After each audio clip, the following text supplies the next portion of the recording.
ವಂದನೆಗಳಮ್ಮ. ಆಮೇಲೆ ವಂದನೆಗಳು. ಎಲ್ಲ ಆತ್ಮೀಯರೆಲ್ಲರಿಗೂ ಹೃತ್ಪೂರ್ವಕ ವಂದನೆಗಳು. ಎಲ್ಲರೂ ವಂದನೆಗಳು. ಆ, ಎಲ್ಲರೂ ತಲೆಬಾಗ್ಸ್ರಿ ಪ್ರಾರ್ಥನೆ ಮಾಡ್ಕೊಳ್ಳೋಣ. ನಮ್ಮನ್ನು ಬಹಳವಾಗಿ ಪ್ರೀತಿಸುವಂತ ನಮ್ಮ ತಂದೆಯ ದೇವರೇ, ಕೃತಜ್ಞತೆಗಳು ಸ್ತೋತ್ರಗಳು ತಂದೆ. ಈ ಒಂದು ಬೆಳಗಿನ ಜಾವದಲ್ಲಿ ತಂದೆಯ ದೇವರೇ, ನಿಮ್ಮನ್ನು ಘನಪಡಿಸುವಂತ ಭಾಗ್ಯವನ್ನು, ನಿಮ್ಮನ್ನು ಆರಾಧಿಸುವಂತ ಭಾಗ್ಯವನ್ನು, ಕೊಂಡಾಡುವಂತ ಭಾಗ್ಯವನ್ನು, ನಿಮ್ಮನ್ನು ಕುರಿತು ತಿಳ್ಕೊಳ್ಳುವಂತ ಭಾಗ್ಯವನ್ನು ಕಲ್ಪಿಸಿ ಕೊಟ್ಟದಕ್ಕಾಗಿ ಸ್ತೋತ್ರಗಳು ತಂದೆ. ತಂದೆ, ಈ ಒಂದು ಗೂಗಲ್ ಮೀಟ್ ಮೂಲಕ ನಿಮ್ಮ ಮಕ್ಕಳಾಗಿರುವಂತ ನಾವೆಲ್ಲರೂ ಹೀಗೆ ಕೂಡಿದ್ದೇವೆ ತಂದೆ. ಎಲ್ಲರನ್ನು ತಂದೆಯ ದೇವರೇ ಬಲಪಡಿಸಿ ಎಲ್ಲರಿಗೂ ಬೇಕಾದಂತಹ ಜ್ಞಾನವನ್ನು ದಯಪಾಲಿಸಿ ತಂದೆ. ಮುಖ್ಯವಾಗಿ ತಂದೆಯ ದೇವರೇ, ಈ ಲೋಕದಲ್ಲಿ ನಿಮ್ಮ ಜ್ಞಾನವನ್ನು, ನಿಮ್ಮ ಉದ್ದೇಶಗಳನ್ನು ಅರ್ಥ ಮಾಡಿಕೊಂಡು ಭಕ್ತಿಯಿಂದ ಜೀವಿಸುವಂತೆ ನಮ್ಮೆಲ್ಲರನ್ನು ಬಲಪಡಿಸಿ. ಯೇಸು ಪವಿತ್ರ ನಾಮದಲ್ಲಿ ಬೇಡ್ತಾ ಇದ್ದೀನಪ್ಪ ತಂದೆಯೇ, ಆಮೇನ್.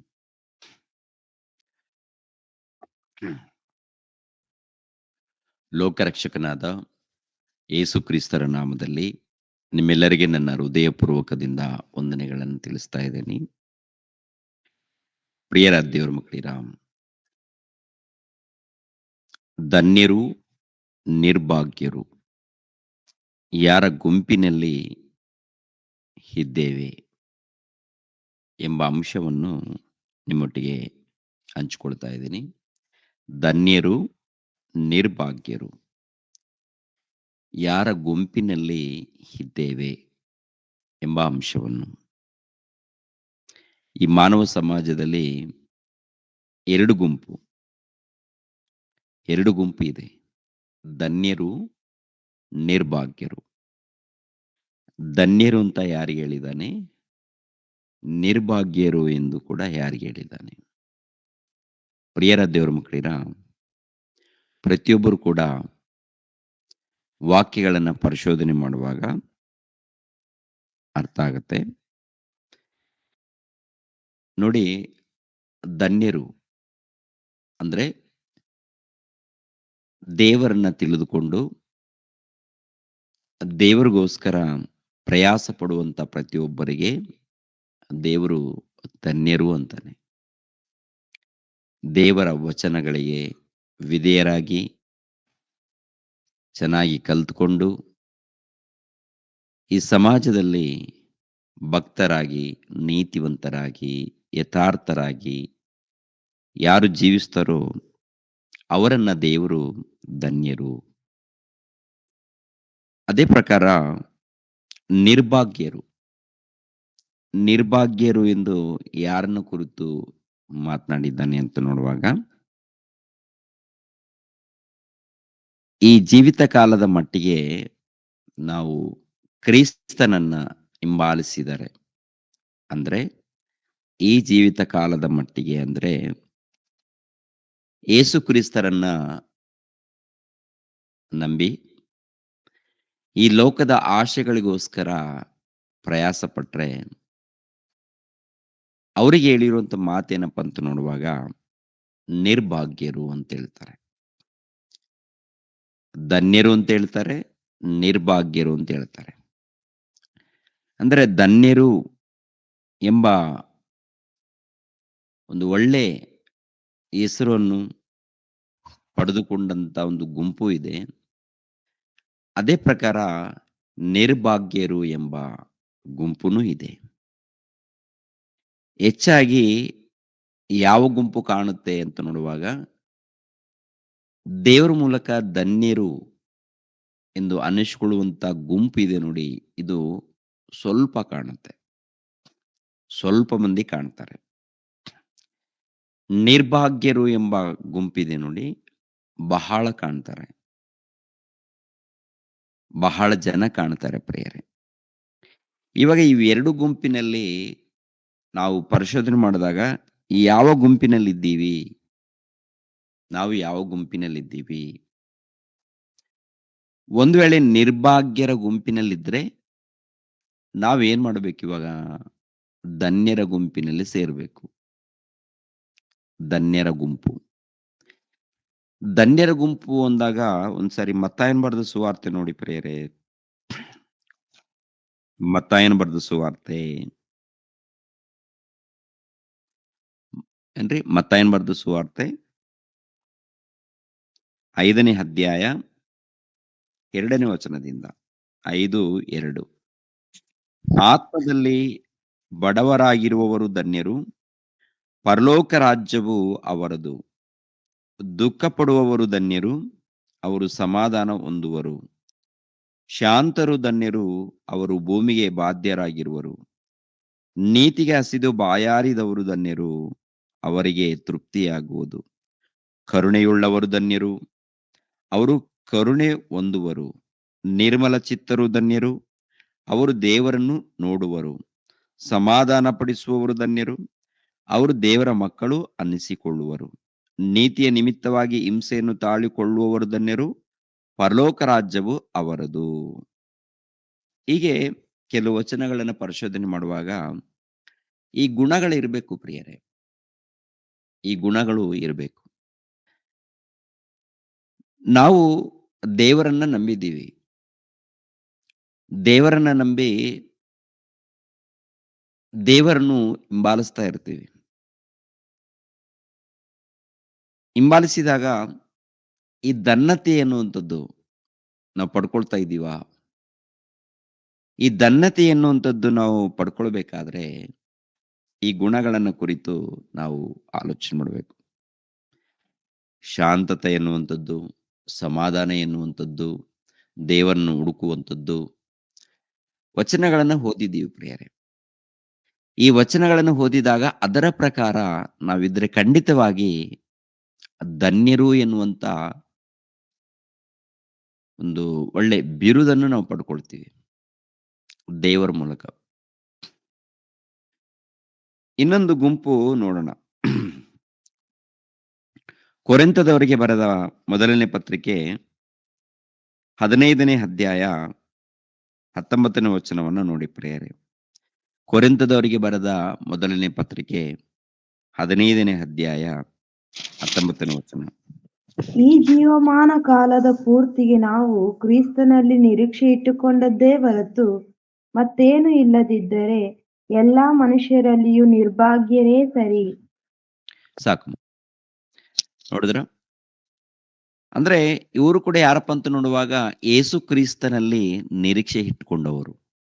ಏಸು ಕ್ರಿಸ್ತನಲ್ಲಿ ನಿರೀಕ್ಷೆ ಇಟ್ಟುಕೊಂಡವರು. ಯಾವ ನಿರೀಕ್ಷೆ ಇದೆ ಅಂತ ನೋಡುವಾಗ ಈ ಜೀವಿತ ಕಾಲದ ಪೂರ್ತಿಗೆ ಅಂತಾರೆ. ಈ ಜೀವಿತ ಕಾಲದ ಪೂರ್ತಿಗೆ ನಿರೀಕ್ಷೆ ಇಟ್ಟುಕೊಂಡರೆ, ಈ ಜೀವಿತ ಕಾಲದ ಪೂರ್ತಿಗೆ ಅಂದ್ರೆ ಗಮನಿಸಬೇಕು.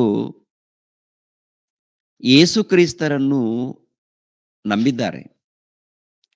ಆದ್ರೆ ಯಾತಕ್ಕಾಗಿ ನಂಬಿದ್ದಾರೆ, ಯಾಕೆ ನಂಬಿದ್ದಾರೆ, ಯಾಕೆ ನಂಬಿದ್ದೀವಿ ಅಂತ ನಾವು ಗಮನ ಕೊಟ್ಟಾಗ, ಪರಿಶೋಧನೆ ಮಾಡಿದಾಗ ಗೊತ್ತಾಗುತ್ತೆ.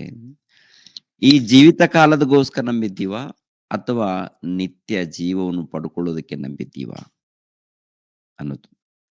ಈ ಸಮಾಜದಲ್ಲಿ ಗಮನಿಸುವಾಗ ಎರಡು ಗುಂಪು ಕಾಣುತ್ತೆ. ದೇವರನ್ನ ಅರ್ಥ ಮಾಡಿಕೊಂಡು ದೇವರ ಸೇವೆ ನಿಮಿತ್ತವಾಗಿ ಪ್ರಯಾಸ ಪಡುವಂತ ಗುಂಪು.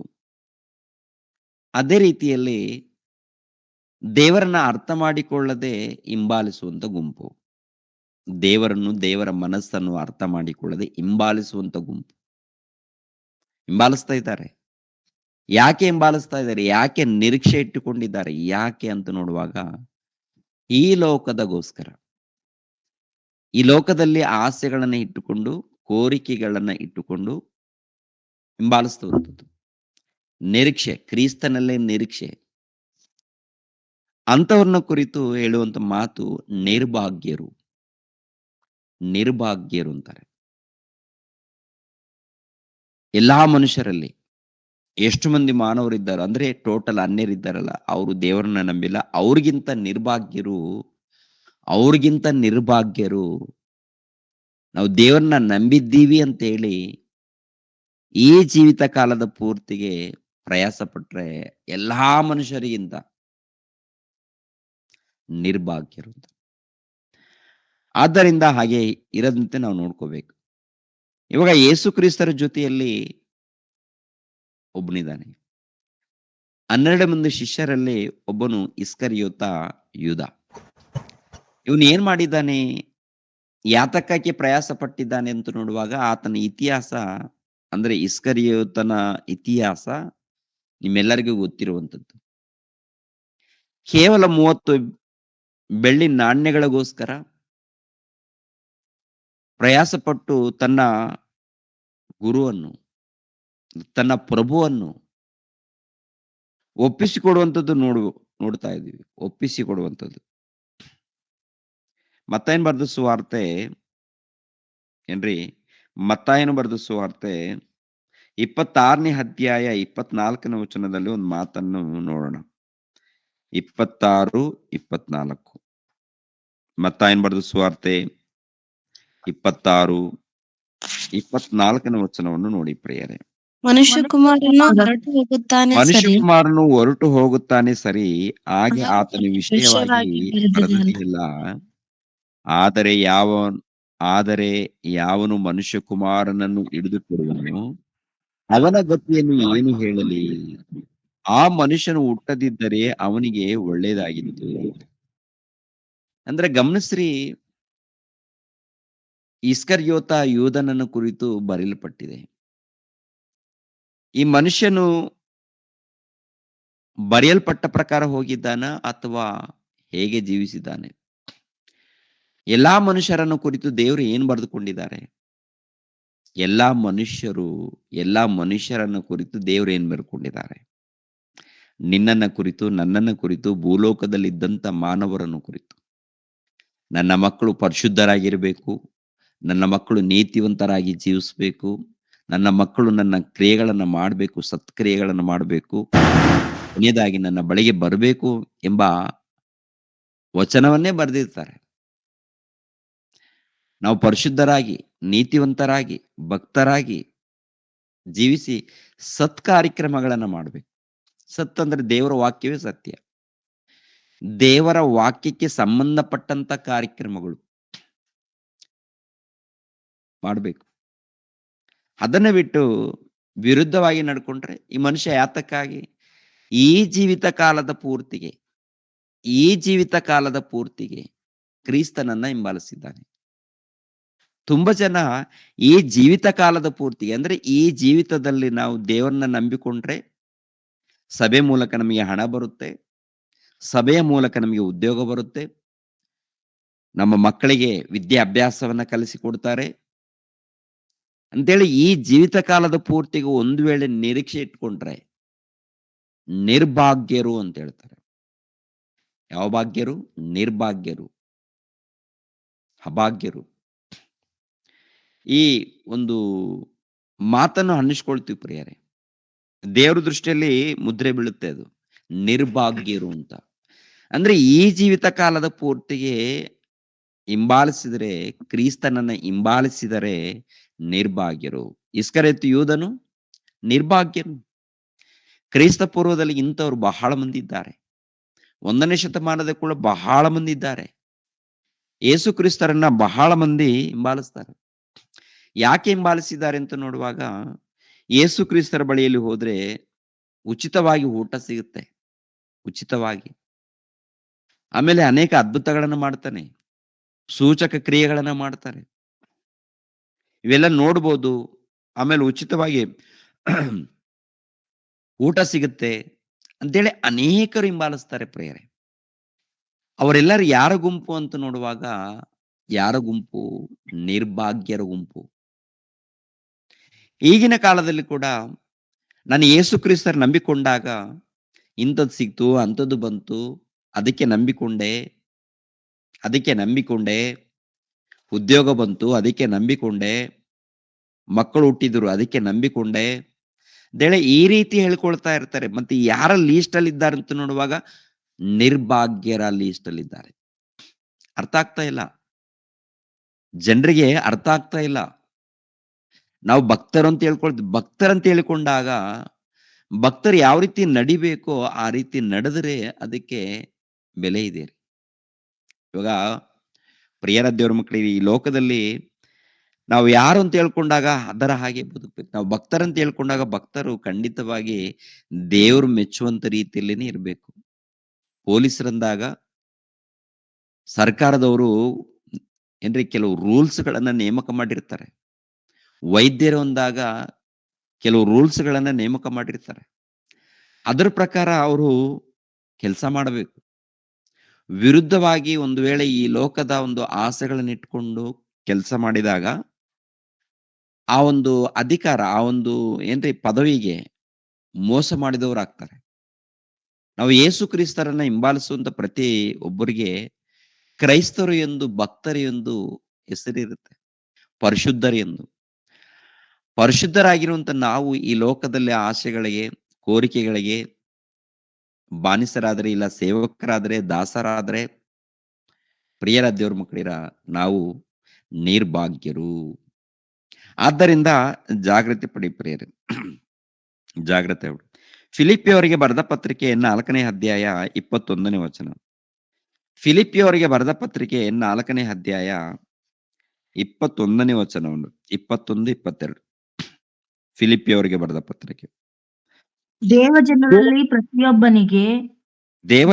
ಪ್ರತಿಯೊಬ್ಬನಿಗೆ ಜೊತೆ ಕ್ರೈಸ್ತನಿಗೆಂದು ನನ್ನ ವಂದನೆಯನ್ನು ಹೇಳಿರಿ.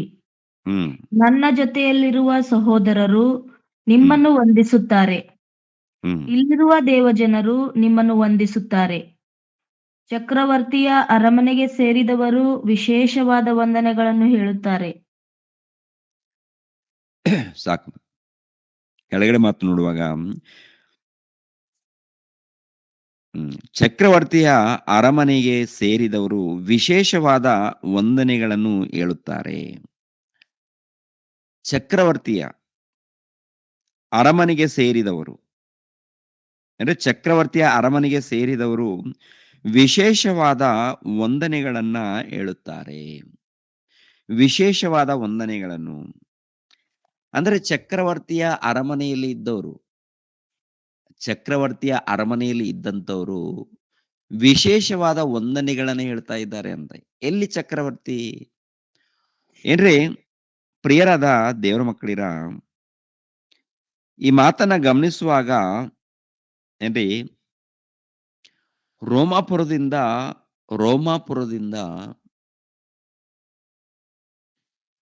ಈ ಒಂದು ಪತ್ರಿಕೆಯನ್ನು ಬರೆಯುವಂಥದ್ದು ನೋಡುತ್ತೇವೆ. ಅಂದ್ರೆ ಅಲ್ಲಿ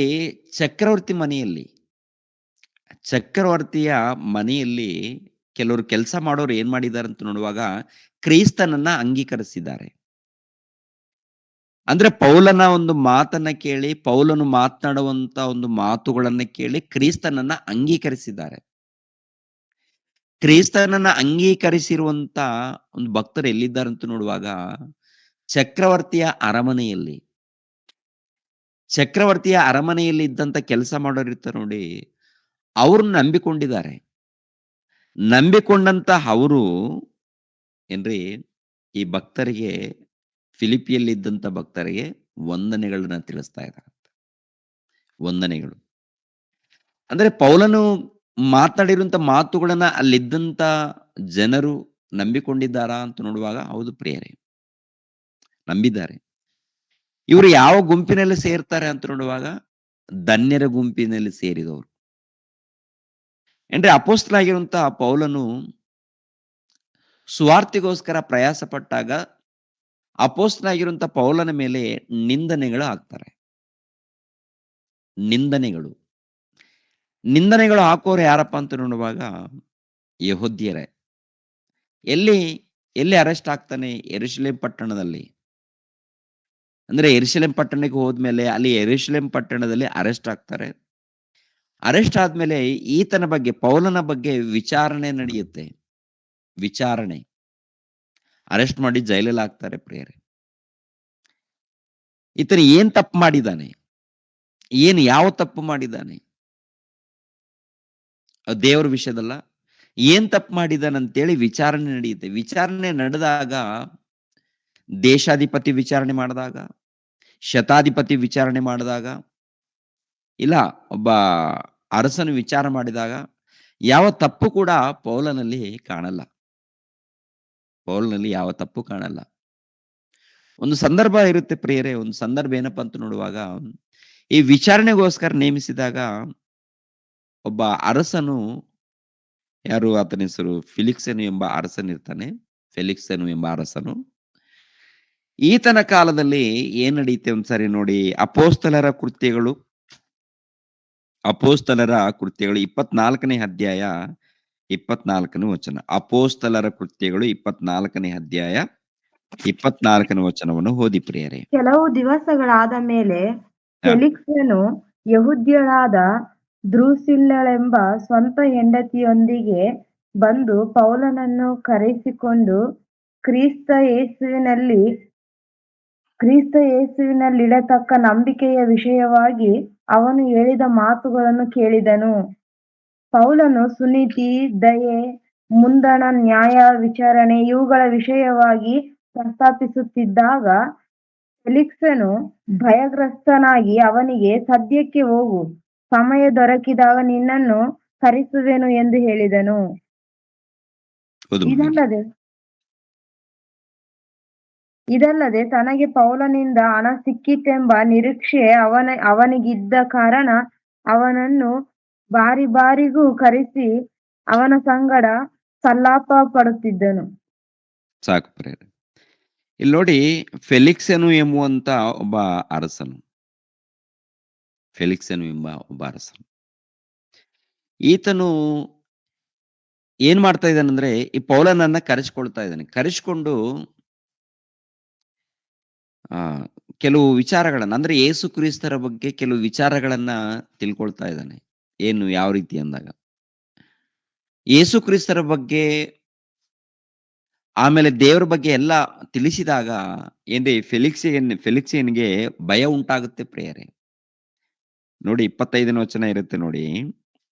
ಪೌಲನು ಸುನೀತಿ, ದಯೆ, ಮುಂದಣ, ನ್ಯಾಯ, ವಿಚಾರಣೆ ಇವುಗಳ ವಿಷಯವಾಗಿ ಪ್ರಸ್ತಾಪಿಸುತ್ತಿದ್ದಾಗ ಫೆಲಿಕ್ಸನು ಭಯಾಗ್ರಸ್ತನಾಗಿ ಅಂತಾನೆ. ಯಾಕೆ ಭಯ ಪಟ್ಟಿದ್ದಾನೆ? ಫೆಲಿಕ್ಸನು ಒಬ್ಬ ಅರಸನಲ್ವಾ? ಅರಸನ್ ಯಾಕೆ ಭಯ ಪಟ್ಟಿದ್ದಾನೆ?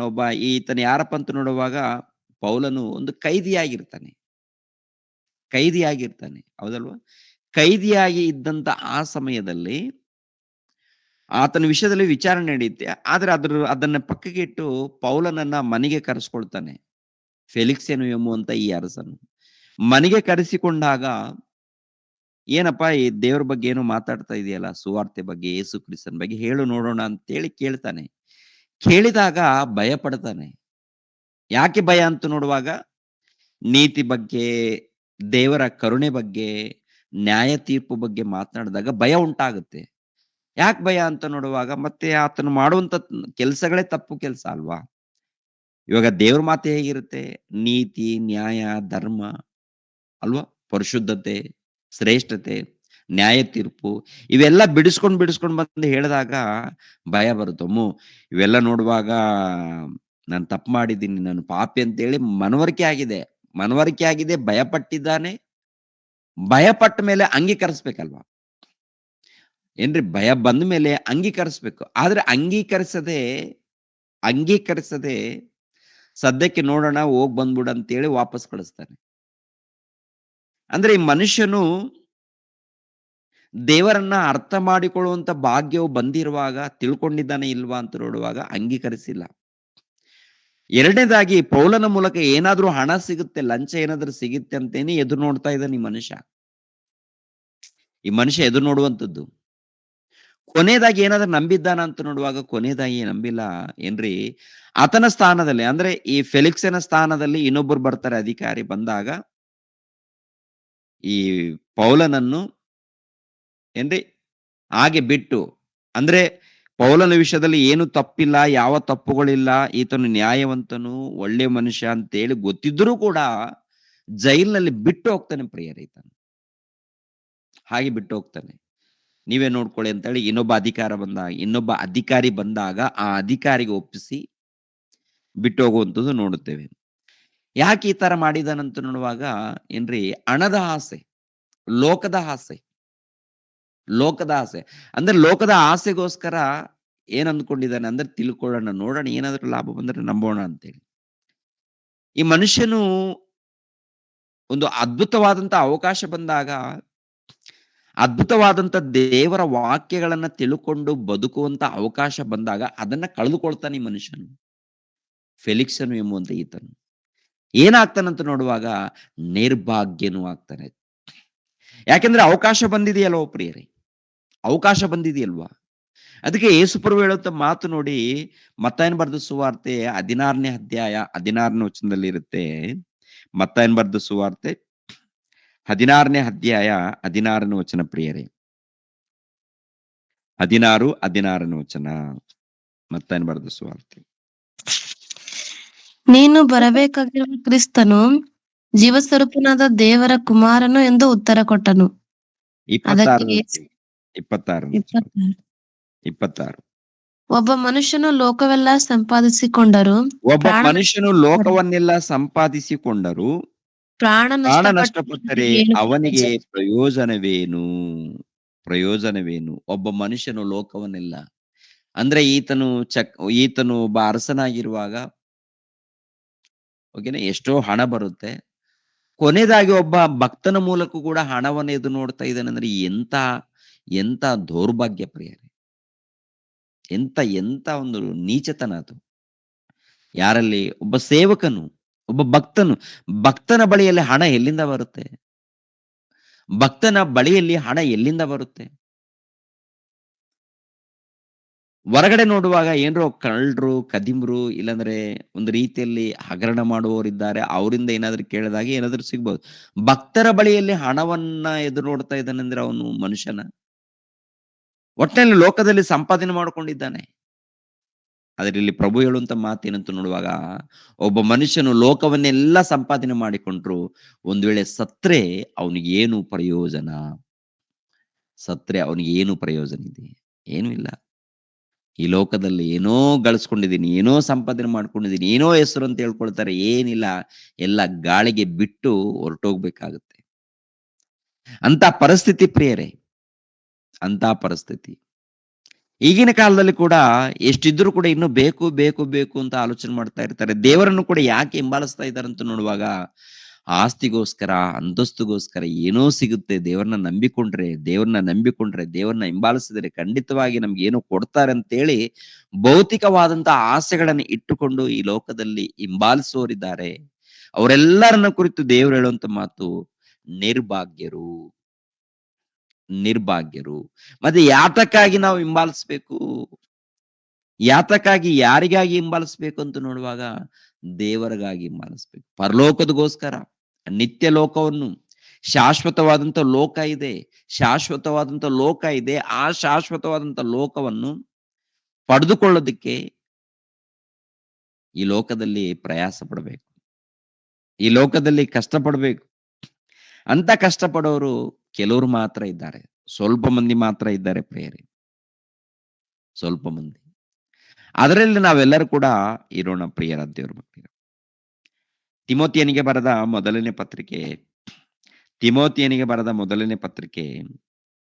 1ನೇ ಅಧ್ಯಾಯ 10ನೇ ವಚನ ನೋಡಿ.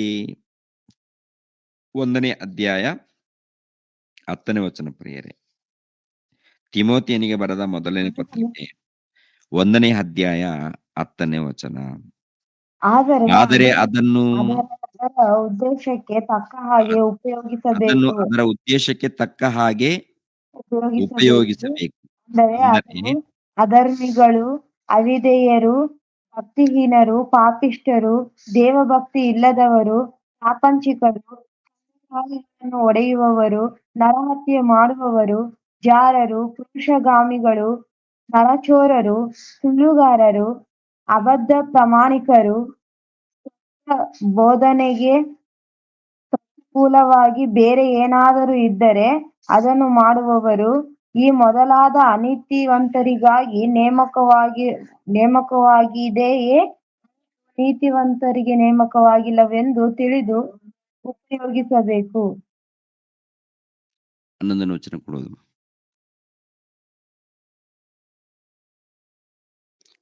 ಈ ಬೋಧೆ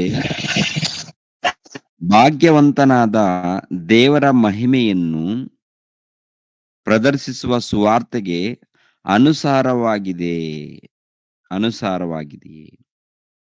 ಅಂದ್ರೆ ಗಮನಿಸಬೇಕು, ಈ ಸುವಾರ್ತೆ ಇದೆಯಲ್ಲ, ಈ ಸುವಾರ್ತೆ ಪ್ರಿಯರಾದ ದೇವರ ಮಕ್ಕಳಿರ ಏನ್ರಿ, ಭಾಗ್ಯವಂತನಾದ ದೇವರ ಮಹಿಮೆಯನ್ನು ಪ್ರದರ್ಶಿಸುವ, ಅಂದರೆ ದೇವರ ಮಹಿಮೆಯನ್ನು ಪ್ರದರ್ಶಿಸುವಂತ ಈ ಒಂದು ವಾಕ್ಯಗಳನ್ನ ನಾವು ನಿತ್ಯ ಲೋಕವನ್ನು ಪಡ್ಕೊಳ್ಳೋದಕ್ಕೆ ನಾವು ನಂಬಬೇಕಾಗಿದೆ.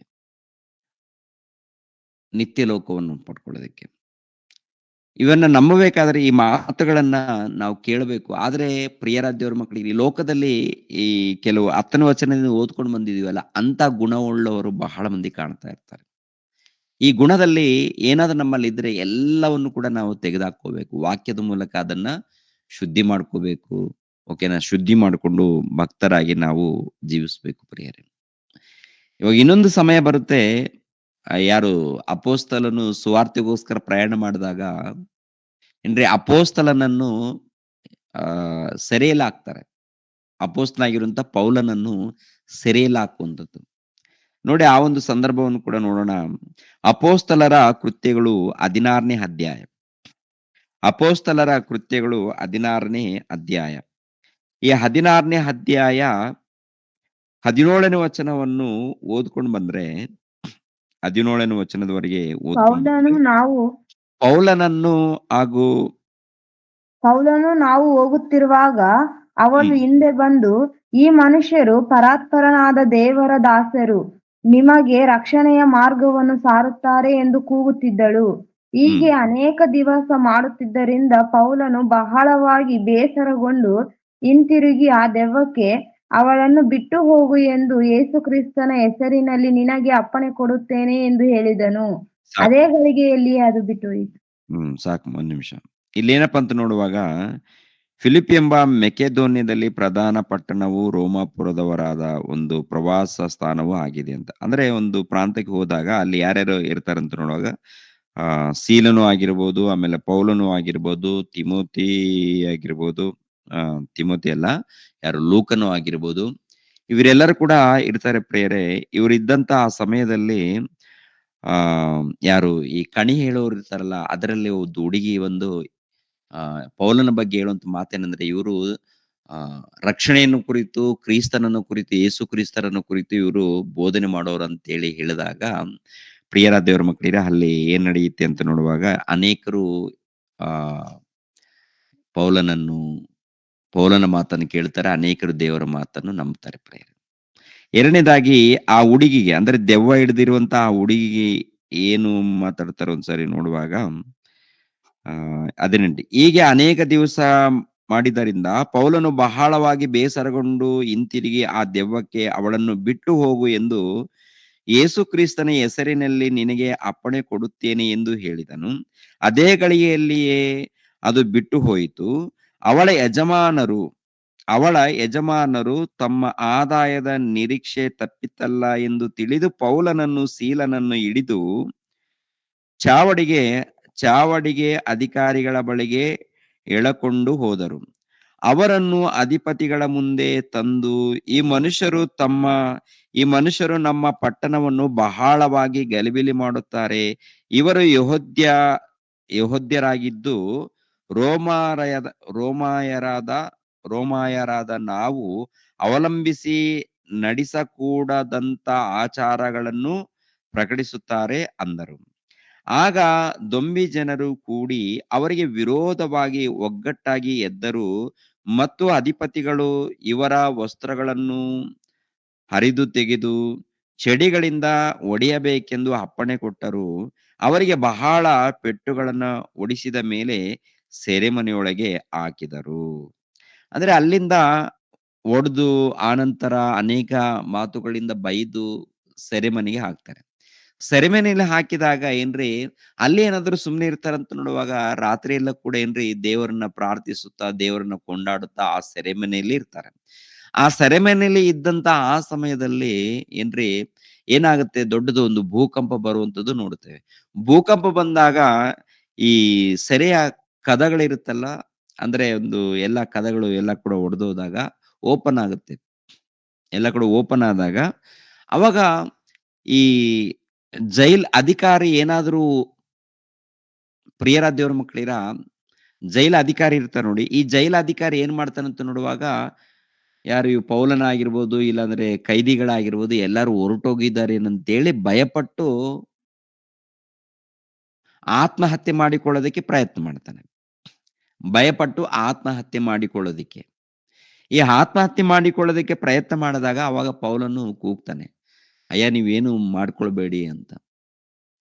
ಇವ್ ನೋಡಿ, ಜೈಲೆಲ್ಲ ಕೂಡ ಏನ್ರಿ ಪ್ರಿಯರಾದ ದೇವ್ರ ಮಕ್ಕಳಿರ, ಜೈಲಿನ ಕದಗಳು ಒಡೆದೋದಾಗ, ಎಲ್ಲ ಓಪನ್ ಆದಾಗ ಈ ಅಪರಾಧಿಗಳು ಏನ್ ಮಾಡ್ತಾರಂತ ನೋಡುವಾಗ, ಈಗಿನ ಕಾಲದಲ್ಲಿ ಎಲ್ಲರೂ ಇಂಥ ಅವಕಾಶ ಸಿಕ್ಕರೆ ಸಾಕಪ್ಪ ಅಂತ ಹೊರಗಡೆ ಹೋಗ್ಬಿಡೋಣ ಅಂತೇಳಿ ಕಾದ್ಕೊಂಡಿರ್ತಾರೆ. ಆದ್ರೆ ಅವ್ರ ಕಾಲದಲ್ಲಿ ಒಳ್ಳೆ ಅವಕಾಶ ಸಿಕ್ಕಿದೆ.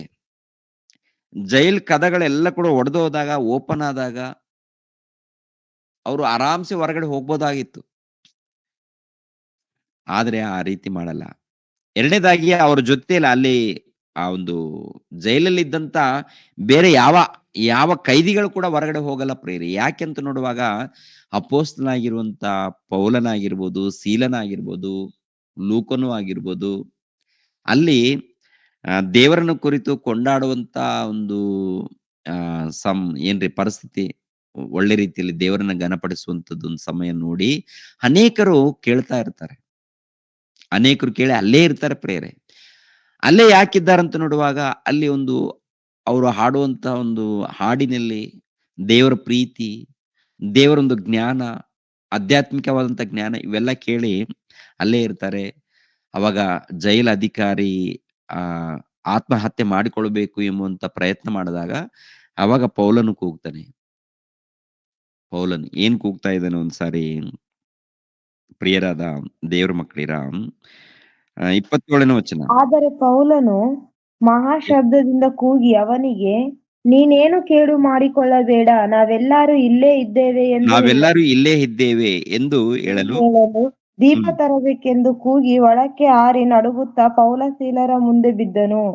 ಹ್ಮ್ ಮತ್ತು ಅವರನ್ನು ಹೊರಗೆ ಕರಕೊಂಡು ಬಂದು, ಸ್ವಾಮಿಗಳೇ, ನಾನು ರಕ್ಷಣೆ ಹೊಂದುವುದಕ್ಕೆ ಏನು ಮಾಡಬೇಕೆಂದು ಕೇಳಲು, ಅವರು, ಕರ್ತನಾದ ಯೇಸುವಿನ ಮೇಲೆ ನಂಬಿಕೆ ಇಡು, ಆಗ ನೀನು ರಕ್ಷಣೆ ಹೊಂದುವಿ, ನಿನ್ನ ಮನೆಯವರು ರಕ್ಷಣೆ ಹೊಂದುವರು ಎಂದು ಹೇಳಿ ಅವನಿಗೂ ಅವನ ಮನೆಯಲ್ಲಿದ್ದವರೆಲ್ಲರಿಗೂ ದೇವರ ವಾಕ್ಯವನ್ನು ತಿಳಿಸಿದರು.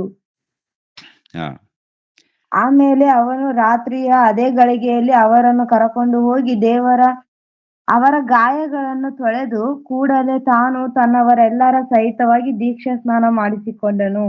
ಸಾಕು ಪ್ರಿಯ. ನೋಡಿದ್ರ, ಇವರು ಆ ಜೈಲ ಅಧಿಕಾರಿ, ಎರಡನೇದಾಗಿ ಆ ಅಧಿಕಾರಿಯ ಮನೆಯಲ್ಲಿ ಇದ್ದಂಥವ್ರು ಎಲ್ಲರೂ ಕೂಡ ಏನ್ ಮಾಡ್ತಾರಂತ ನೋಡುವಾಗ ಅದೇ ರಾತ್ರಿ ದೀಕ್ಷೆ ಸ್ನಾನ ಪಡ್ಕೊಳ್ತಾರೆ ಪ್ರಿಯರೇ. ಒಂದ್ ಮಾತನ್ನ ಕೇಳೋದು, ಅಯ್ಯ ನೀವು ಮಾತಾಡಿದ್ದು, ನೀವು ಆಡಾಡಿದ್ದು ಎಲ್ಲ ನಾನು ಕೇಳಿಸ್ಕೊಂಡಿದ್ದೀನಿ. ಇವಾಗ ನಾವು ರಕ್ಷಣೆ ಹೊಂದ್ಬೇಕಾದ್ರೆ ಏನ್ ಮಾಡ್ಬೇಕಯ್ಯ? ನಾವು ರಕ್ಷಣೆ ಹೊಂದ್ಬೇಕಾದ್ರೆ ಏನ್ ಮಾಡ್ಬೇಕು? ನೀನು ನಿನ್ನ ಮನೆಯವರು ಮೊಟ್ಟ ಮೊದಲು ಯೇಸು ಕ್ರಿಸ್ತರನ್ನ ಅಂಗೀಕರಿಸ್ರಿ, ನಂಬಿಕೊಳ್ಳಿ. ಅಂದ್ರೆ ಯೇಸು ಕ್ರಿಸ್ತರ ಬಗ್ಗೆ ಎಲ್ಲಾ ರೀತಿಯಲ್ಲಿ ಅವ್ರು ಏನ್ ಹೇಳ್ಬೇಕೆಲ್ಲ ಹೇಳ್ತಾರೆ. ಹೇಳಿದ್ಮೇಲೆ ನಂಬಿಕೊಳ್ಳಿ, ನಿಮ್ಗೆ ರಕ್ಷಣೆ ಬರುತ್ತೆ. ಎರಡನೇದಾಗಿ ದೀಕ್ಷೆ ಸ್ಥಾನ ಪಡೆದುಕೊಳ್ಳಿ. ನೀನು ಮಾತ್ರವಲ್ಲ, ನಿನ್ನ ಮನೆಯವರು ಸಹಿತ ದೀಕ್ಷೆ ಸ್ಥಾನ ಪಡೆದುಕೊಳ್ಳಿ ಅಂದಾಗ ಏನ್ರಿ, ಕುಟುಂಬ ಸಹಿತವಾಗಿ ದೀಕ್ಷೆ ಸ್ಥಾನ ಪಡ್ಕೊಳ್ತಾರೆ ಪ್ರಿಯರೇ. ಒಬ್ಬ ಜೈಲ ಅಧಿಕಾರಿಗಳು ಹೇಗಿರ್ತಾರೆ ಪ್ರಿಯರೇ? ಕಠಿಣವಾಗಿರ್ತಾರೆ. ಅವರ ಹೃದಯಗಳು ಹೇಗಿರುತ್ತಂತ ನೋಡುವಾಗ, ಪ್ರತಿನಿತ್ಯ ಈ ಕೈದಿಗಳನ್ನ ಇಲ್ಲ ಅಪರಾಧಿಗಳನ್ನ ನೋಡಿ ನೋಡಿ ಸಾಕಾಗಿರುತ್ತೆ ಅವರಿಗೆ. ನೋಡಿ ಸಾಕಾಗಿರುತ್ತೆ. ಅದಕ್ಕೆ ಅವ್ರ ಮಾತುಗಳು ಕೂಡ ಹೇಗಿರುತ್ತೆ ಅಂತ ನೋಡುವಾಗ ಕಠಿಣವಾಗಿಯೇ ಇರುತ್ತೆ. ಮೃದುವಾಗಿ ಮಾತಾಡಲ್ಲ. ಹಾಗೆ ಅಭ್ಯಾಸ ಆಗಿರುತ್ತೆ ಅವರಿಗೆ. ಅಂತ ಹೃದಯಗಳು ದೇವರ ಕಡೆ ತಿರುಗುತ್ತಾ ಇದೆ ಅಂದ್ರೆ ಒಂದ್ಸರಿ ನೀವು ಯೋಚನೆ ಮಾಡಿ ಪ್ರಿಯರೇ.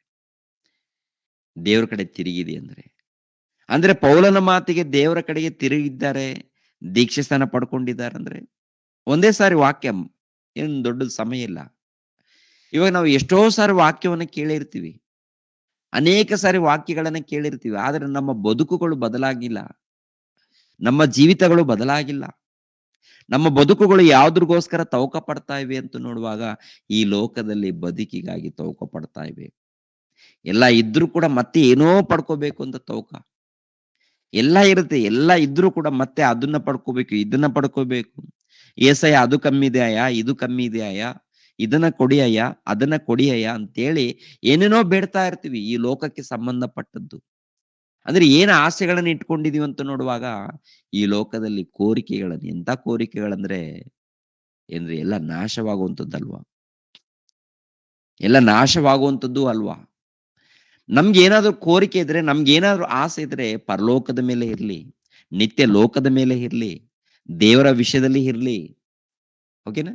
ದೇವರ ವಿಷಯದಲ್ಲಿ ನಾನು ಸತ್ತೋದ್ರೆ ನಾನು ಪರದೇಶಿಗೆ ಹೋಗ್ಬೇಕು, ನಾನು ಸತ್ತ ಮೇಲೆ ಅಲ್ಲಿ ನೀತಿವಂತರಿದ್ದಾರೆ ಅವರೆಲ್ಲರನ್ನ ನಾನು ನೋಡ್ಬೇಕು, ಪೌಲನನ್ನು ನೋಡ್ಬೇಕು, ಪೇತ್ರನನ್ನು ನೋಡ್ಬೇಕು, ನಾನು ಯೋಹಾನನ್ನು ನೋಡ್ಬೇಕು, ನಾನು ಮರಿಯಮ್ಮಳನ್ನು ನೋಡ್ಬೇಕು, ನಾನು ಎಷ್ಟೋ ಮಂದಿ ನೀತಿವಂತರಿದ್ದಾರೆ ಇವರೆಲ್ಲರನ್ನ ನಾನು ನೋಡ್ಬೇಕು, ನಾನು ದೇವರ ಬಳಿಗೆ ಹೋಗ್ಬೇಕು. ನಾನು ಅದಕ್ಕೆ ನಾನು ದೇವ್ರಿಗೋಸ್ಕರ ಒಳ್ಳೆ ಕೆಲಸ ಮಾಡ್ತೀನಿ, ಪ್ರಾರ್ಥನೆ ಮಾಡ್ತೀನಿ, ದೇವರಿಗೆ ವಿಜ್ಞಾಪನೆ ಮಾಡ್ತೀನಿ, ಕೆಲಸ ಮಾಡ್ತೀನಿ, ಕಷ್ಟಪಡ್ತೀನಿ ಅಂತೇಳಿ ಒಳ್ಳೆ ರೀತಿಯಿಂದ ನಾವು ಜೀವಿಸ್ಬೇಕಾಗಿದೆ. ಅದನ್ನೇ ಬಿಟ್ಟು ಏನ್ರಿ ಈ ಲೋಕದಲ್ಲಿ ತಾತ್ಕಾಲಿಕವಾದಂತ ಈ ಬದುಕಿಗೋಸ್ಕರ ನಾವು ಪ್ರಯಾಸ ಪಡ್ತಾ ಇದೀವಿ ಅಂದ್ರೆ ನಮ್ಮ ಗುರಿ ಎಲ್ಲಿಗೋಗ್ತಾ ಇದೆ? ಏನಾಗಿದ್ದೀವಿ? ಭಕ್ತರಾಗಿದ್ದೀವ? ಏನಾಗಿದ್ದೀವಿ ಅಂತೇಳಿ ಒಂದು ಸಾರಿ ನಮ್ಮನ್ನ ನಾವು ಪರಿಶೋಧನೆ ಮಾಡ್ಕೊಳ್ಬೇಕು. ಈ ಲೋಕದಲ್ಲಿ ಎಲ್ಲಾ ಕಡೆ ಎಲ್ಲಾ ಸುತ್ತಲೂ ನೋಡುವಾಗ ಇಂಥ ಜನರೇ ಕಾಣಿಸ್ತಾ ಇರ್ತಾರೆ. ಎಂತ ಜನರು? ನಿರ್ಭಾಗ್ಯರ ಗುಂಪಿನಲ್ಲಿದ್ದಂತ ಜನರು, ನಿರ್ಭಾಗ್ಯರ ಗುಂಪಿನಲ್ಲಿದ್ದಂತ ಜನರು ಕಾಣಿಸ್ತಾರೆ. ಧನ್ಯರ ಗುಂಪು ನೋಡುವಾಗ ಏನ್ರಿ, ಅಪೋಸ್ತಲರು ಧನ್ಯರು, ಪೌಲನು ಧನ್ಯನು, ಈ 1ನೇ ಶತಮಾನದಲ್ಲಿ ಇದ್ದಂತ ಕ್ರೈಸ್ತರು ಇವರೆಲ್ಲರೂ ನೋಡುವಾಗ ಧನ್ಯರು ಪ್ರಿಯರೇ, ಧನ್ಯರು. ಯಾಕೆಂದ್ರೆ 1ನೇ ಶತಮಾನದಲ್ಲಿ ಪ್ರಿಯರ ಅನೇಕರು ಸಭೆಯಲ್ಲಿ ಸೇರ್ಕೊಂಡಿದ್ದಾರೆ, ಕಷ್ಟಪಟ್ಟಿದ್ದಾರೆ, ಕೊನೆಯದಾಗಿ ತಮ್ಮ ಚರಾಸ್ಥಿರ ಆಸ್ತಿಗಳನ್ನ ಮಾರಿ ಸುವಾರ್ತೆಗೋಸ್ಕರ ಪ್ರಯಾಸ ಪಟ್ಟಿದ್ದಾರೆ, ಸಭೆಯನ್ನ ಅಭಿವೃದ್ಧಿ ಮಾಡಿದ್ದಾರೆ, ಸಭೆಯನ್ನ ಅಭಿವೃದ್ಧಿ ಡೆವಲಪ್ ಮಾಡಿದ್ದಾರೆ, ಕಷ್ಟಪಟ್ಟಿದ್ದಾರೆ ಪ್ರಿಯರೇ. ಅವರೆಲ್ಲರೂ ನೋಡುವಾಗ ಧನ್ಯರು ಅಂತ ಅನ್ಬೋದು. ನಮ್ಮನ್ನ ಏನಂತಾರೆ ಹೇಳಿ ಪ್ರಿಯರೇ? ನಮ್ಮನ್ನ ಧನ್ಯರಂತಾರ? ನಮ್ಮನ್ನ ಧನ್ಯರು ಅಂತಾರ? ನಾವು ಧನ್ಯರು ಎಂದು ಅನಿಸ್ಕೊಳ್ಬೇಕಾದ್ರೆ ಏನ್ರಿ, ಅದೇ ಮತ್ತಾಯನ ಬರೆದ ಸುವಾರ್ತೆಯಲ್ಲಿ ನೋಡಿದ್ದೇವೆ, ಪ್ರಯಾಸ ಪಡ್ಬೇಕಂತ ಹೇಳ್ತಾರೆ, ವಾಕ್ಯದಗೋಸ್ಕರ, ಆತ್ಮದಗೋಸ್ಕರ. ನೋಡಿ ಬನ್ನಿ, ಕೊನೆಯದಾಗಿ ಮುಗಿಸ್ಬಿಡ್ತೀನಿ ಬೇಗ. ಮತ್ತಾಯನ ಬರೆದ ಸುವಾರ್ತೆ, ಮತ್ತಾಯನ ಬರೆದ ಸುವಾರ್ತೆ 5ನೇ ಅಧ್ಯಾಯ 6ನೇ ವಚನ. ಶಾಂತರು ಧನ್ಯರು, ಅವರು ಭೂಮಿಗೆ ಬಾಧ್ಯರಾಗಿರುವರು. ನೀತಿಗೆ ಹಸಿದು ಬಾಯಾರಿದವರು ಧನ್ಯರು, ಅವರಿಗೆ ತೃಪ್ತಿಯಾಗುವುದು.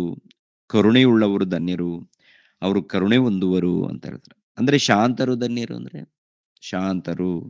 ಯಾವುದರಲ್ಲಿ ಶಾಂತೆ? ಯಾವುದರಲ್ಲಿ ಶಾಂತತೆ, ಸಮಾಧಾನ ನೋಡುವಾಗ ಏನ್ರಿ, ನಮ್ಮ ಜೀವಿತದಲ್ಲಿ ಈ ಗುಣಗಳೆಲ್ಲ ಕಾಣಬೇಕು ಪ್ರಿಯರೇ. ನಾವು ದೇವ್ರಿಗೋಸ್ಕರ ಕಷ್ಟಪಡ್ಬೇಕು, ದೇವರ ವಾಕ್ಯಗಳನ್ನ ಅರ್ಥ ಮಾಡಿಕೊಳ್ಳೋದಕ್ಕೆ ಪ್ರಯಾಸ ಪಡ್ಬೇಕು, ಶಾಂತಿಯಿಂದ ಇರಬೇಕು, ಸಮಾಧಾನದಿಂದ ಇರಬೇಕು. ಯಾರಾದ್ರೂ ಏನೋ ಮಾತಾಡ್ಕೊಂಡು ದೇವ್ರ ಸ್ತೋತ್ರಗಳಾಗ್ಲಿ ಅಂತೇಳಿ ಹೋಗ್ತಾ ಇರಬೇಕು.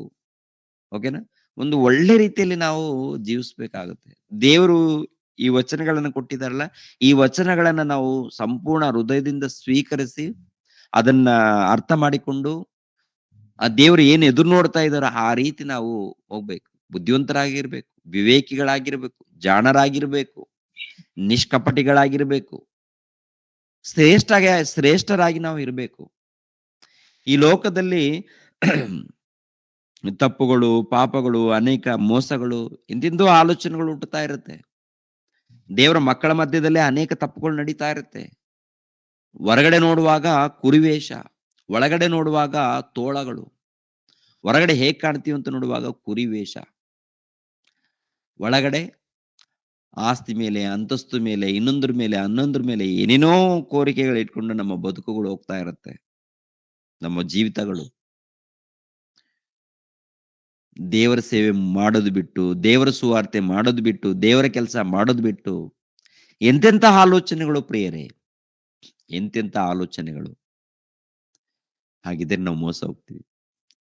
ಇಸ್ಕರಿಯೋತನ ಆಲೋಚನೆ ಹಣದಗೋಸ್ಕರ ಆಲೋಚನೆ. ಹಣದಗೋಸ್ಕರ ಆಲೋಚನೆ ಮಾಡಿ ತನ್ನ ಪ್ರಭುವನ್ನೇ ಮಾರುವಂಥದ್ದು ಎಂಥ ನಿರ್ಭಾಗ್ಯ ಸ್ಥಿತಿ, ದೌರ್ಭಾಗ್ಯ, ಅಭಾಗ್ಯರು, ಭ್ರಷ್ಟರು. ಈಗಿನ ಕಾಲದಲ್ಲಿ ಅಂಥದ್ದು ನಡೀತಾ ಇದೆಯಾ ಇಲ್ವೋ ಅಂತ ನೋಡುವಾಗ ಏನ್ರಿ, ಇನ್ನೊಂದು ರೀತಿಯಲ್ಲಿ ನಾವು ಯೇಸು ಕ್ರಿಸ್ತರನ್ನ ಮಾರ್ತಾ ಇದ್ದೀವಿ, ಯೇಸು ಕ್ರಿಸ್ತರನ್ನ ಹರಾಜಾಗ್ತಾ ಇದ್ದೀವಿ ನಮ್ಮ ಕ್ರಿಯೆಗಳ ಮೂಲಕ. ಇವಾಗ ಹಬ್ಬ ಹಬ್ಬ ಹಬ್ಬ ಹಬ್ಬ ಈ ಹಬ್ಬಗಳ ಮೂಲಕ ಏನ್ ನಡೀತಾ ಇದೆಪ್ಪ ಅಂತ ನೋಡುವಾಗ ಏನು ಪ್ರಿಯರೇ, ಏನ್ ನಡೀತಾ ಇದೆ? ದೇವರನ್ನ ನಾವು ಘನಪಡಿಸ್ಬೇಕು, ಮಹಿಮೆ ಪಡಿಸ್ಬೇಕು, ಉನ್ನತವಾಗಿ ತೋರಿಸ್ಬೇಕು. ಆದ್ರೆ ಆಚಾರಗಳು ತೋರಿಸ್ತೀವಿ. ಕ್ರಿಸ್ಮಸ್ ತಾತನ್ನ ತೋರಿಸಿದೀವಿ, ಕೇಕನ್ನು ತೋರಿಸಿದೀವಿ, ಸ್ಟಾರ್ ಅನ್ನು ತೋರಿಸಿದೀವಿ, ಕ್ರಿಸ್ಮಸ್ ಟ್ರೀಯನ್ನು ತೋರಿಸಿದೀವಿ, ವಸ್ತ್ರಗಳನ್ನು ತೋರಿಸಿದೀವಿ, ಕೊನೆಯದಾಗಿ ಒಂದು ಬಿರಿಯಾನಿ ಪಾಕೆಟ್ ಅನ್ನು ತೋರಿಸಿದೀವಿ. ಬಿರಿಯಾನಿ ಪಾಕೆಟ್ ತಗೊಳ್ಳಿ, ಯಾಕಪ್ಪ ಯೇಸು ಹುಟ್ಟಿದ್ದಾನೆ, ಹಲ್ಲೆಲೂಯಾ, ತಿನ್ನಿ. ಸುವಾರ್ತೆ ಹೇಳಲ್ವಾ? ಸುವಾರ್ತೆ ಹೇಳದ ನೀವು ಕೊಟ್ರೆ ವ್ಯರ್ಥ. ಸುವಾರ್ತೆ ಹೇಳ್ಬೇಕು, ಸುವಾರ್ತೆ ಸಾರ್ಬೇಕು, ದೇವ್ರ ಬಗ್ಗೆ ಸಾರ್ಬೇಕು, ದೇವರನ್ನ ಕುರಿತು ಉನ್ನತವಾಗಿ ಸಾರ್ಬೇಕು.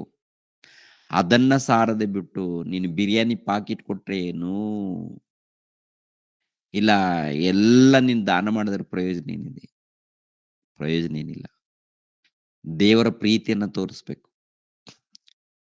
ಕೊಡು, ಊಟ ಕೊಡು, ಒಳ್ಳೇದೇ. ಊಟ ಕೊಡಬಾರ್ದು ಅಂತಲ್ಲ, ದಾನ ಮಾಡು, ಒಳ್ಳೇದೇ. ಅದಕ್ಕಿಂತ ಮುಂಚಿತವಾಗಿ ದೇವರ ಮಹಾಜ್ಞಾನದ ಸಂಗತಿಗಳನ್ನು ನೀನು ತಿಳಿಸ್ಕೊಡ್ಬೇಕಲ್ಲ. ಅದನ್ನ ಬಿಟ್ಟು ನೀನೇನ್ ಮಾಡಿದ್ರು ಕೂಡ ತಪ್ಪು ಮಾಡ್ತಾ ಇದ್ದಿ ಅಂತ ಅರ್ಥ, ತಪ್ಪು ಮಾಡ್ತಾ ಇದ್ದಿ ಅಂತ ಅರ್ಥ. ಅಂತ ಕಾರ್ಯಕ್ರಮಗಳೇ ಏನಾದ್ರೂ ನಡೆದರೆ ನಿರ್ಭಾಗ್ಯರು. ಅಂತ ಗುಂಪಿನಲ್ಲಿ ನಾವಿದ್ರೆ ಅಲ್ಲಿಂದ ಸೀದಾ ಬಂದು ಯಾವ ಗುಂಪಿನಲ್ಲಿ ಸೇರ್ಕೋಬೇಕು? ಭಕ್ತರ ಗುಂಪಿನಲ್ಲಿ ಸೇರ್ಕೋಬೇಕು. ಭಕ್ತರ ಗುಂಪನ್ನು, ಈ ಭಕ್ತರನ್ನ ಕುರಿತು ಧನ್ಯರು ಅಂತ ಹೇಳಿದ್ದಾನೆ. ಧನ್ಯರು ಯಾಕೆಂದ್ರೆ ಪರಲೋಕದಲ್ಲಿ ನಾವು ಉನ್ನತ ಸ್ಥಾನವನ್ನು ಪಡ್ಕೊಳ್ತೀವಿ. ಪರಲೋಕದಲ್ಲಿ ಎರಡನೇದಾಗಿ ಇನ್ನೊಂದು ಮತ್ತು ಕೆಳಗಡೆ ಮಾತಿರುತ್ತೆ, ನನ್ನ ನಿಮಿತ್ತ ಜನರು ನಿಮ್ಮನ್ನು ನಿಂದಿಸಿ ಹಿಂಸೆ ಪಡಿಸಿ ನಿಮ್ಮ ಮೇಲೆ ಕೆಟ್ಟ ಕೆಟ್ಟ ಮಾತುಗಳನ್ನು ಸುಳ್ಳಾಗಿ ಹೊರಿಸಿದರೆ ನೀವು ಧನ್ಯರು. ನೀವು ಧನ್ಯರು ಅಂದ್ರೆ ಯಾರಾದರೂ ನಿಮ್ಮ ಮೇಲೆ ಕೆಟ್ಟ ಮಾತುಗಳನ್ನ ನಿಂದಿಸಿದಾರ, ಕೆಟ್ಟ ಮಾತುಗಳಿಂದ ಅವಮಾನ ಪಡಿಸಿದಾರ, ಶೋಧಿಸಿದಾರ, ಹಾಗಿದರೆ ನೀವು ಧನ್ಯರು. ಯಾಕೆ? ಪರಲೋಕದಲ್ಲಿ ನಿಮಗೆ ಬಹಳ ಫಲ ಸಿಗುತ್ತೆ ಅಮ್ಮ. ಪರಲೋಕದಲ್ಲಿ ನಿಮಗೆ ಬಹಳ ಫಲ ಸಿಗುತ್ತೆ. ಆದ್ದರಿಂದ ನೀವು ಧನ್ಯರು, ನೀವು ಧನ್ಯರು. ಹಾಗೆ ಪ್ರಿಯರ ದೇವ್ರ ಮಕ್ಕಳಿರ, ಈ ಧನ್ಯರಲ್ಲಿ ಇಷ್ಟಲ್ಲಿ ನಾವು ಸೇರ್ಬೇಕು. ಅಪೋಸ್ತಲರು ಎಲ್ಲರೂ ಧನ್ಯರು ಏನ್ರಿ. ಒಬ್ಬನು ಇಸ್ಕರಿಯೋತ ಯೂದನು ಮಿಸ್ ಆಗಿದ್ದಾನೆ. 1ನೇ ಶತಮಾನದಲ್ಲಿ ಕ್ರೈಸ್ತರು ಧನ್ಯರು. ಮತ್ತೆ ಈಗಿನ ಕಾಲದಲ್ಲಿ ನಾವು ಧನ್ಯರಾಗಿ ಕರೆಯಲ್ಪಡ್ತಾ ಇದ್ದೀವಾ ಅಥವಾ ನಿರ್ಭಾಗ್ಯರು ಎಂದು ಕರೆಯಲ್ಪಡ್ತಾ ಇದ್ವಿ? ಯಾರ ಮೂಲಕ? ದೇವ್ರ ಮೂಲಕ. ಈ ಲೋಕದಲ್ಲಿ ಏನಪ್ಪಾ ಅಂದ್ರೆ ಯಾರನ್ನ ಧನ್ಯರಂತಾರಂತ ನೋಡುವಾಗ ಎಲ್ಲ ಪಡ್ಕೊಂಡಿರ್ತಾರೆ ನೋಡ್ರಿ. ಅಂದ್ರೆ ಆಸ್ತಿ ಪಾಸ್ತಿ ಉದ್ಯೋಗ ಮಾಡೋರಿಗೆ ಧನ್ಯರು ಅಂತಾರೆ. ಆಸ್ತಿ ಇರುತ್ತೆ ನೋಡಿ, ಅವ್ರು ನೀವು ಧನ್ಯರು ಅಂತಾರೆ. ಉದ್ಯೋಗ ಮಾಡ್ತಾ ಇರ್ತಾರೆ ನೋಡಿ, ಅವ್ರಿಗೂ ಧನ್ಯರಂತಾರೆ. ಓಕೆನಾ? ಭಕ್ತಿಯಲ್ಲಿದ್ದವರಿಗೆ ಯಾರು ಕೂಡ ಧನ್ಯರನ್ನಲ್ಲ ಈ ಲೋಕದಲ್ಲಿ. ಭಕ್ತಿಯಲ್ಲಿ ಇರ್ತಾರೆ ನೋಡಿ, ಅವ್ರನ್ನ ಯಾರು ಕೇರ್ ಮಾಡಲ್ಲ ಈ ಲೋಕ. ಈ ಲೋಕವನ್ನು ಕುರಿತಲ್ಲ, ದೇವರು ಯಾರನ್ನ ಕುರಿತಂತ ಇದಾರೆ ಗೊತ್ತಾ? ನಿಜವಾದ ಭಕ್ತರನ್ನು, ಯಥಾರ್ಥವಾದಂತ ಭಕ್ತರನ್ನು ನೀವು ಧನ್ಯರು ಅಂತಾನೆ. ಯಾಕೆ? ಪರಲೋಕದಲ್ಲಿ ನಿಮ್ಗೆ ಬಹಳ ಫಲ ಸಿಗ್ತಾ ಇದೆ. ಆಲ್ರೆಡಿ ಪರಲೋಕದಲ್ಲಿ ನಿಮ್ಗೆ ಬಹಳ ಫಲ ರೆಡಿ ಆಗಿದೆ. ಯಾಕೆಂದ್ರೆ ನೀವು ಪ್ರಾರ್ಥನೆಯಲ್ಲಿ ಇದ್ದೀರಾ, ಬೆಳಿಗ್ಗೆ ಎದ್ದು ಕೂಡ ಪ್ರಾರ್ಥನೆಯಲ್ಲಿ ಬರ್ತಾ ಇದ್ದೀರಾ, ಪ್ರತಿನಿತ್ಯ ಪ್ರಾರ್ಥನೆಯಲ್ಲಿ ನೀವು ಕೂಡ್ತಾ ಇದ್ದೀರಲ್ಲ, ಪ್ರಾರ್ಥನೆಯಲ್ಲಿ ಕೂಡ್ತಾ ಇದ್ದೀರಾ. ಎರಡನೇದಾಗಿ ವಾಕ್ಯಗಳನ್ನ ಧ್ಯಾನಿಸ್ತಾ ಇದ್ದೀರಾ. ಮೂರನೇದಾಗಿ ಇನ್ನೊಬ್ಬರಿಗೆ ತಿಳಿಸ್ತಾ ಇದ್ದೀರಾ, ಬದುಕ್ತಾ ಇದ್ದೀರಾ, ನಿಮ್ ಕೈಲಾದಷ್ಟು ಮಟ್ಟ ಕೆಲಸ ಮಾಡ್ತಾ ಇದ್ದೀರಾ. ಆದ್ದರಿಂದ ನೀವು ಧನ್ಯರು ಅಂತ ಹೇಳ್ತಾರೆ. ಅಂದ್ರೆ ಈ ರೀತಿ ಕೆಲಸ ಮಾಡೋರಿಗೆ ಪ್ರತಿನಿತ್ಯ ವಾಕ್ಯವನ್ನು ಕೇಳಿದ ಮೇಲೆ ಆನಂತರ ಆ ವಾಕ್ಯದ ಪ್ರಕಾರ ಜೀವಿಸಿ ಸುವಾರ್ತೆ ಮಾಡಿ ಸೇವೆಗೋಸ್ಕರ ಪ್ರಯಾಸ ಪಟ್ಟು ಇದ್ದವರಿಗೆ ಅವ್ರು ಧನ್ಯರು. ನಾವು ಬೆಳಗ್ಗೆ ವಾಕ್ಯ ಬಂದು ಕೇಳಿ ಮತ್ತೆ ಲೋಕದ ರೀತಿಯಲ್ಲಿದ್ರೆ ನಾವು ಧನ್ಯರಾಗಲ್ಲ. ಅದಕ್ಕೆ ನಾವೆಲ್ಲರೂ ಕೂಡ ಯಾವ ಗುಂಪಿನಲ್ಲಿದ್ದೀವಿ? ಧನ್ಯರ ಗುಂಪಿನಲ್ಲಿದ್ದೀವಾ? ನಿರ್ಭಾಗ್ಯರ ಗುಂಪಿನಲ್ಲಿದ್ದೀವ? ನಿರ್ಭಾಗ್ಯರ ಗುಂಪು ಧನ್ಯರ ಗುಂಪು ಎರಡು ಕೂಡ ನೀವು ಮುಂದೆ ವಾಕ್ಯಗಳನ್ನ ಮುಂದೆ ಇಟ್ಕೊಂಡು ನೋಡಿ ವಿಚಾರ ಮಾಡಿ ಬುದ್ಧಿಗೆ ಗೊತ್ತಾಗುತ್ತೆ. ಒಂದು ವೇಳೆ ನಿರ್ಭಾಗ್ಯರ ಗುಂಪಿನಲ್ಲಿದ್ರೆ ಅಮ್ಮು ಬೇಡ ಅಂತೇಳಿ ದೇವರಿಗೆ ಸ್ತೋತ್ರ ಮಾಡಿ, ದೇವರೇ ನನ್ನನ್ನು ಕ್ಷಮಿಸಿ ಅಂತೇಳಿ ದೇವರ ಬಳಿಯಲ್ಲಿ ಪಶ್ಚಾತ್ತಾಪ ಪಟ್ಟು ಭಕ್ತರ ಗುಂಪಿನಲ್ಲಿ ಸೇರ್ಕೊಳ್ಳಿ ಪ್ರಿಯರೇ. ಭಕ್ತರ ಗುಂಪು ಏನಪ್ಪಾ ಅಂದ್ರೆ ಪ್ರಾರ್ಥನೆ ಮಾಡ್ತಾರೆ, ವಿಜ್ಞಾಪನೆ ಮಾಡ್ತಾರೆ, ಶತ್ರುಗಳನ್ನ ಕ್ಷಮಿಸ್ತಾರೆ, ದ್ವೇಷ ಇಟ್ಕೊಳ್ಳಲ್ಲ, ಹಗೆ ಇಟ್ಕೊಳ್ಳಲ್ಲ, ಮಸ್ತರ ಇಟ್ಕೊಳ್ಳಲ್ಲ, ಒಳ್ಳೇದಿರುತ್ತೆ. ಒಳ್ಳೇದೇ ಯೇಸು ಕ್ರಿಸ್ತರಲ್ಲಿ ಇದ್ದಂತ ಒಳ್ಳೇದು, ಅಪೋಸ್ತಲರಲ್ಲಿ ಇದ್ದಂತ ಒಳ್ಳೇದು ನಮ್ಮಲ್ಲಿ ಕಾಣುತ್ತೆ, ನಮ್ಮಲ್ಲಿ ಕಾಣ್ಬೇಕು. ಓಕೆನಾ ಪ್ರಿಯರೇ? ದೇವರು ನಿಮ್ಮನ್ನು ನನ್ನನ್ನು ಆಶೀರ್ವದಿಸಲಿ. ಇನ್ನೊಂದು ಪ್ರಕಟಣೆ ಏನಪ್ಪಾ ಅಂದ್ರೆ 11ನೇ ತಾರೀಕು ಜನವರಿ 11ನೇ ತಾರೀಕು ಬೈಬಲ್ ಪರೀಕ್ಷೆ ಇರುತ್ತೆ. ಅವತ್ತು ಇವಾಗಲೇ ಸಿದ್ಧರಾಗಿ ಫಸ್ಟ್ ಇಯರ್ ಅಂದ್ರೆ ಹೊಸದಾಗಿ ಬರೆಯೋರು 12 ಅಂಶಗಳಿರುತ್ತೆ. DBTS ಫಸ್ಟ್ ಇಯರ್ಗೆ ಸಂಬಂಧಪಟ್ಟಂತ ಅಂಶಗಳು. ಆ ಅಂಶಗಳನ್ನ ಇವಾಗಲೇ ನೀವು ಪ್ರತಿನಿತ್ಯ ನೀವು ಆ ಅಂಶಗಳನ್ನ ಸಿದ್ಧರಾಗಿ ಚೆನ್ನಾಗಿ ಸ್ಟಡಿ ಮಾಡಬೇಕು. ಯಾಕಂದ್ರೆ ದೇವರ ಸೇವಕರಾಗಬೇಕಾದ್ರೆ ಚೆನ್ನಾಗಿ ನೀವು ಸ್ಟಡಿ ಮಾಡಿ, ಚೆನ್ನಾಗಿ ನೀವು ಪರಿಶೋಧನೆ ಮಾಡಿ, ದೇವರ ವಾಕ್ಯಕ್ಕೆ ವಿಧೇಯರಾಗಿ ಕಲ್ತ್ಕೊಂಡು ಆನಂತರ ಸೇವೆ ಮಾಡ್ಬೇಕಾಗಿ. ಯಾಕಂದ್ರೆ ಸೇವೆ ಮಾಡಬೇಕು ಎಂಬ ಮನಸ್ಸುಳ್ಳವರಿಗೆ ಸುವರ್ಣವಾದಂತ ಅವಕಾಶ ಅಂತೇಳಿ ಆಲ್ರೆಡಿ ಹೇಳಿದ್ದೀವಿ. ಇದು ದೇವ್ರು ಕೊಟ್ಟಂತ ಅವಕಾಶ. ಈ ಅವಕಾಶವನ್ನು ಸದ್ವಿನಿಯೋಗ ಮಾಡಿಕೊಳ್ಳಿ ಪ್ರಿಯರೇ. ಪ್ರತಿಯೊಬ್ಬರು ಬರೀರಿ. ಯಾರ್ಯಾರು ಬರೆಯಕ್ಕಾಗುತ್ತೋ, ಯಾರ್ಯಾರು ಸೇವೆ ಮಾಡ್ಬೇಕಂತ ಮನಸ್ಸಿರುತ್ತೋ ಎಲ್ಲಾರು ಬರೀರಿ. ಯಾಕಂದ್ರೆ ದೇವರ ಜ್ಞಾನವನ್ನು ಕಲೀರಿ ಪ್ರಿಯರೇ. ಅದಕ್ಕೆ 11ನೇ ತಾರೀಕು ಬೈಬಲ್ ಪರೀಕ್ಷೆ ಇರುತ್ತೆ, ಅದಕ್ಕೆ ಸಿದ್ಧರಾಗಿ ಬನ್ನಿ. 12ನೇ ತಾರೀಕು, 13ನೇ ತಾರೀಕು, 14ನೇ ತಾರೀಕು ಬೈಬಲ್ ಸೆಮಿನಾರ್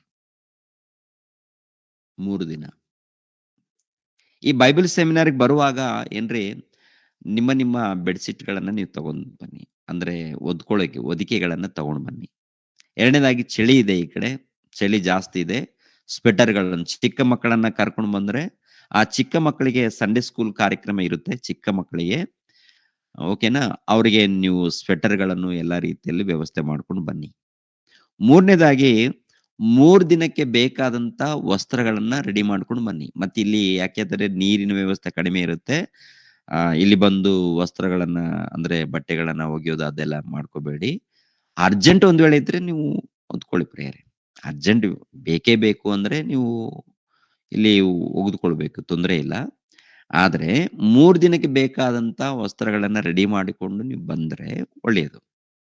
ಯಾಕಂದ್ರೆ ಅನೇಕರು ಇರ್ತಾರಲ್ವಾ, ಯಾರಿಗೂ ನಾವು ತೊಂದರೆ ಕೊಡಬಾರ್ದು. ಓಕೆನಾ, ಎಲ್ಲಾರ್ಗು ನಾವು ಒಳ್ಳೆ ರೀತಿಯಿಂದನೇ ಕಾಣ್ಬೇಕು. ಓಕೆನಾ, ಆತ್ಮಿಕವಾಗಿ ಕಾಣ್ಬೇಕು. ನಮ್ಮಿಂದ ಇನ್ನೊಬ್ರು ತೊಂದರೆಗೆ ಈಡಾಗಬಾರ್ದು. ನಮ್ಮಿಂದ ಎಲ್ಲಾರ ಮಧ್ಯದಲ್ಲಿ ಸಮಾಧಾನ ಇರಬೇಕು, ಒಳ್ಳೆ ರೀತಿಯಿಂದ ಇರಬೇಕು. ನಾವು ಪ್ರಿಯರ ದೇವ್ರ ಮಕ್ಕಳ ಕೆಲಸ ಮಾಡಬೇಕು ಎಲ್ಲ ರೀತಿಯಲ್ಲಿ ಪ್ರಿಯರೇ.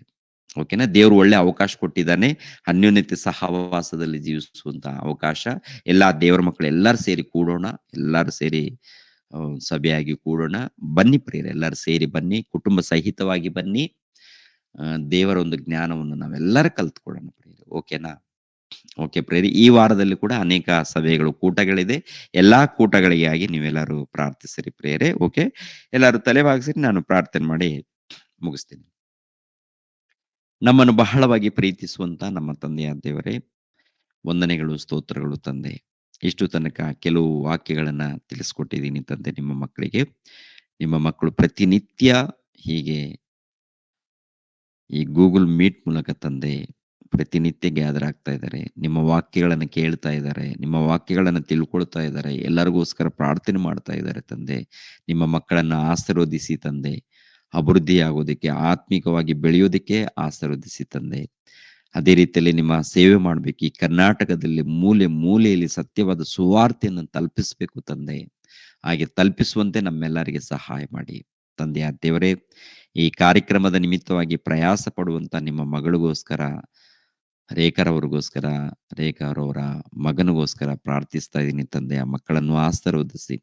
ಅದೇ ರೀತಿಯಲ್ಲಿ ಪ್ರತಿನಿತ್ಯ ಕೂಡ ತಂದೆ ಸೇವೆಗೋಸ್ಕರ ಸಿದ್ಧರಾಗಿ ಬರುವಂತ ನಿಮ್ಮ ಮಕ್ಕಳು ಇಮಾನುವೇಲ್ ರವ್ರಿಗೋಸ್ಕರ, ವಿಲ್ಸನ್ಗೋಸ್ಕರ, ಮನೋಜ್ಗೋಸ್ಕರ, ನವೀನ್ಗೋಸ್ಕರ, ಅಂಜೀರವ್ರಿಗೋಸ್ಕರ, ಪುಟ್ಟರಾಜ್ಗೋಸ್ಕರ ಪ್ರಾರ್ಥಿಸ್ತಾ ಇದ್ದೀನಿ ತಂದೆ. ಜ್ಞಾನರಾಜ್ಗೋಸ್ಕರನು ಪ್ರಾರ್ಥಿಸ್ತಾ ಇದ್ದೀನಿ ತಂದೆ. ಇನ್ನು ಹೆಚ್ಚಾಗಿ ಆತ್ಮಿಕ ಜ್ಞಾನವನ್ನು ಕಲಿತುಕೊಂಡು ನಿಮ್ಮ ಮಕ್ಕಳನ್ನ ಬಲಪಡಿಸುವಂತ ರೀತಿಯಲ್ಲಿ, ಜ್ಞಾನದಲ್ಲಿ ಬೆಳೆಸುವಂತ ರೀತಿಯಲ್ಲಿ ಪ್ರಯಾಸ ಪಡುವಂತೆ ತಂದೆ ಆ ಮಕ್ಕಳನ್ನು ಆಶೀರ್ವದಿಸಿ.